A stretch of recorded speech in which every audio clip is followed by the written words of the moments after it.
Live Tamil செய்திகள். ஜீ தமிழ் தொலைக்காட்சியில் சரிகமப என்ற நிகழ்ச்சி நடைபெற்று வருகின்றது.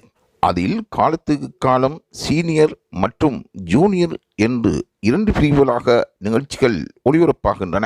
இந்த நிகழ்ச்சியில் கலந்து கொள்ளும் பல போட்டியாளர்களுக்கு சினிமாவிலும் பாடுவதற்கு வாய்ப்பு கிடைத்திருப்பது யாராலும் மறக்க முடியாத உண்மையாகும். சாமானிய மக்களின் திறமையால் அவர்களை சாதனையாளர்களாக மாற்றும் அமைப்பாக இந்த சரிகமப நிகழ்ச்சியும் அதன் இயக்குநர்களும் செயற்பட்டு வருகின்றார்கள். சமீபத்தில் முடிவடைந்த சரிகமப ஜூனியர் நிகழ்ச்சியில் டைட்டில் வின்னராக திவினேஷ் தெரிவு செய்யப்பட்டிருந்தார்.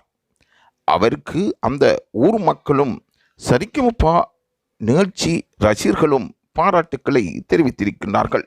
அவருக்கு படங்களில் பாடக்கூடிய வாய்ப்பு விரைந்து வருவதாகவும் அதற்காக பல பேர் பேசியிருப்பதாகவும் கூறப்படுகின்றது. பல இசை அமைப்பாளர்கள் திவினேஷுடன் ஒப்பந்தங்களில் ஈடுபடுவதற்கு முயற்சிகளை மேற்கொண்டு வருகின்றார்கள். ஏனென்றால் பழைய பாடலுக்கு மெல்லிசை மன்னரின் வாரிசாக அவர் திகழ்ந்து வருகின்றார். சரிகமப நிகழ்ச்சியில் உலகம் பூராகவும் பிரபலமிக்க பாடல்களை தெரிந்தெடுக்கும் ஒரு நிகழ்ச்சியாக இது மாறியிருக்கின்றது.